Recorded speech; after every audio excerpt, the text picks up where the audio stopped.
Last night, one half of the New York City subway system experienced an unprecedented system breakdown.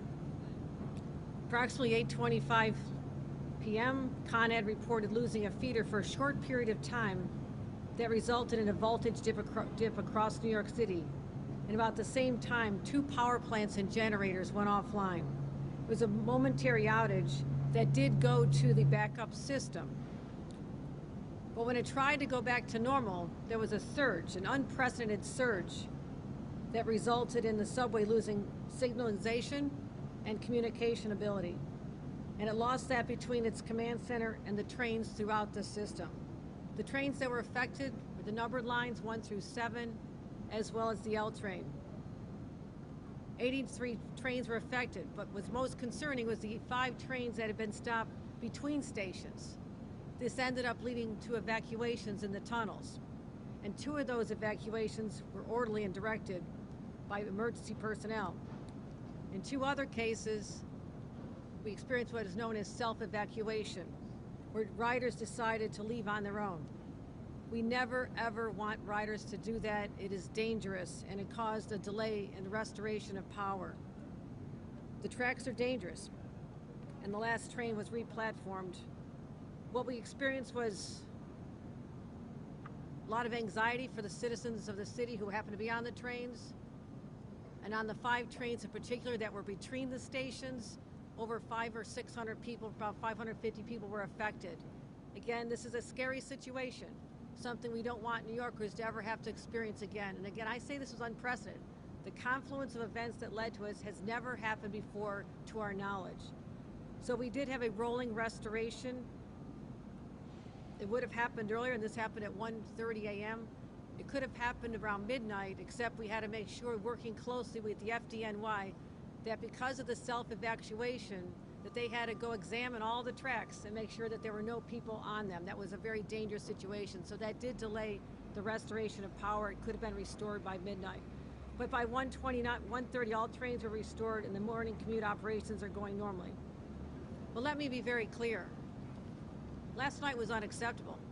If you're one of those riders or people relying on safe transport, the system failed you.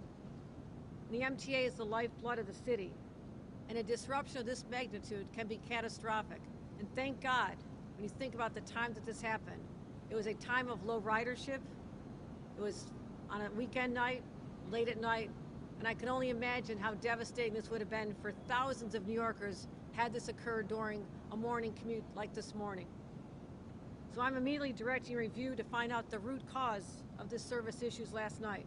We need to know why the system broke down and why there was a breakdown of communications between the rail center, the rail control center, and the trains. I would also be clear that we've had no indication of any malicious actions that would have created this situation, and that's why I want to find out exactly what happened to prevent it from happening again. We are in regular communications with City Hall throughout this and the Office of Emergency Management. They are participating directly. So it was a collaborative effort between the state and the city, the MTA. And I do want to thank all the transit workers, particularly the conductors who had the weight of responsibility on their shoulders to go to all through the trains, sometimes 10 in number, to let people know verbally what they were experiencing. Again, there was no communication other than what the conductor could say on the PA system or verbally went to the trains because the overall system was not functioning. So I also want to thank all the transit workers. The NYPD was fabulous. We enjoyed working with them and their professionalism. FDNY was right there on the scene doing their work. And all the first responders who worked tirelessly through the night to rescue people who had been stranded, make sure that it was safe, and ultimately the restoration of power.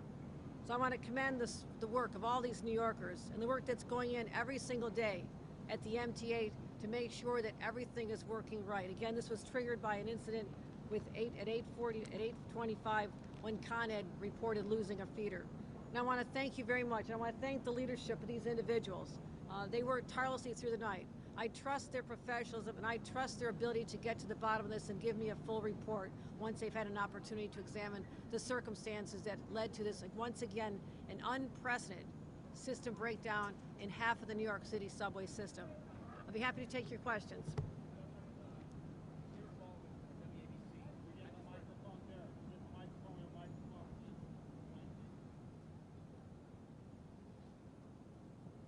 again, Derek Waller with WABC. I just wanted to ask you, can you assure riders today who are taking the subway every day to work that this won't happen again?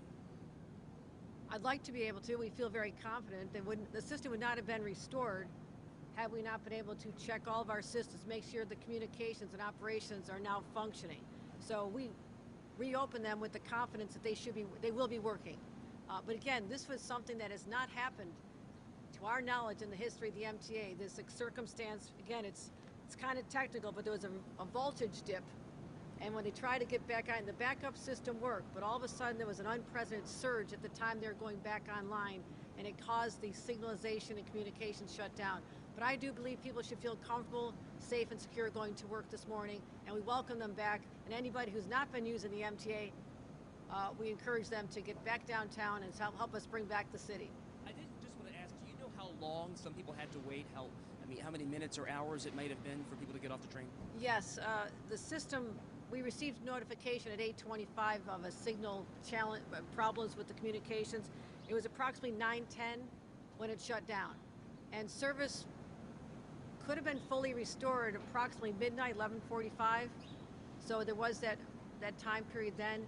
But it was the situation where people had left the trains, went on the tracks, they had to be found, and we had to make sure everyone was accounted for. So that did lead to the delay till 1:30. But it was a scary time. If it's 15 minutes, you just don't know when you're underground what's happening. And I don't want anyone to go through that anxiety. This is New York City. It's a big, complex city. People are used to disruptions periodically. When it goes 15 minutes, half an hour to an hour, certainly people's blood pressure is going up, and I don't want anyone to have to endure that. Next question. Governor Hochul, hi. Kayla Mamalak, Fox 5. Can you explain what, if any, connection these outages had to do with a manhole fire or a fire near the housing complex? We've investigated that, and we're not seeing evidence of this at this time, but that'll be part of the investigation. But that is not, at this moment, our understanding of what triggered this event. It's just a coincidence, the timing? I want to find out. The information I have right now is that it's not related, but it's something we'll investigate. Any questions? Thank you. Romney Smith with NBC4. My question is, you mentioned that there is a backup system that went into place, but there just happened to be a power surge. Is there any kind of technical thing going into place to prevent another future potential power surge from happening? My question exactly, the early hours of this morning. What can we do to assure people that it won't happen again, and what do we learn from this? Are there lessons to be had? Again, this is something you prepare as best you can for, but the confluence of circumstances, this perfect storm that was created, hasn't happened before, but now that it has, we will learn lessons from this to make sure it doesn't happen again. Thank you. Hi, Governor. Katie Corrado from Pix 11. I know you said that this was really like a once-in-a-lifetime set of circumstances that contributed to what happened, but will you be looking to see if this might be a larger problem indicative of issues with the infrastructure of the subways as a whole?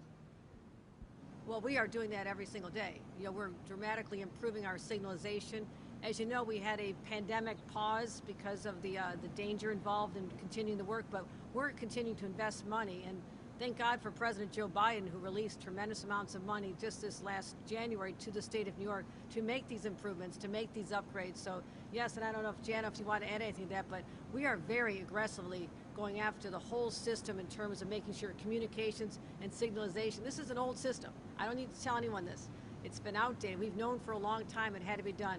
We're not saying there's a connection at all between the age system, the signalization malfunction. That's not what happened here. There was an independent trigger.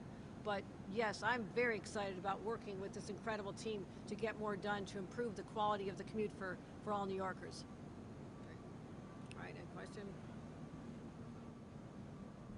Hey, Governor Carlos Zapata from Telemundo 47. What words do you have for the hundreds of people that they were stranded last night on the subway? That's question number one. Question number two, it's important for you to clarify that there was not malicious activity related to that. Why is that so important? It's important. This is New York City. And there have been circumstances of attacks in other systems in the private sector and elsewhere. So it's something we're always vigilant. We always examine that as one possibility. And right now it has been ruled out, and that is the good news. However, what I said at the outset, it is heartbreaking to think of the anxiety that people are going through in the wee hours of the night trying to figure out how they're going to get home. There might be children that they need to get home to. They might be leaving a work shift. I cannot imagine what that was like, and I don't want anyone else to have to endure that once again, nor does anyone at MTA. This leadership here, we're prepared to make sure that no stone is uncovered, to make sure that we ask the right questions and get the right answers to make sure this doesn't happen. But the good news is that we're having a normal commute this morning, something we didn't know as we went through the process all night long to make sure that we could open safely. And I'm really proud to say that New York City system is open completely. You're all set? Thank you, everyone. One more question. Sorry. Is this an MTA issue or a Con Ed issue or both? Well, it was triggered by Con Ed losing this feeder line for a short period of time. That caused a dip in power. And then the backup system was activated. But then when it was reactivated, when the backup system was ready to have us go back online, there was a surge at that moment. And this has not happened before, that exact timing of a system down, the backup, and then a surge when you try to go back online. Had that not happened, no one would have even known anything happened. It was just, so it was triggered by Con Ed, but that's why I'm calling for a full examination. I want all the answers. It's not possible for us to have them at this time, but I'll make sure in the interest of full disclosure that everyone knows as soon as I do. Thank you, everybody. Appreciate you coming out.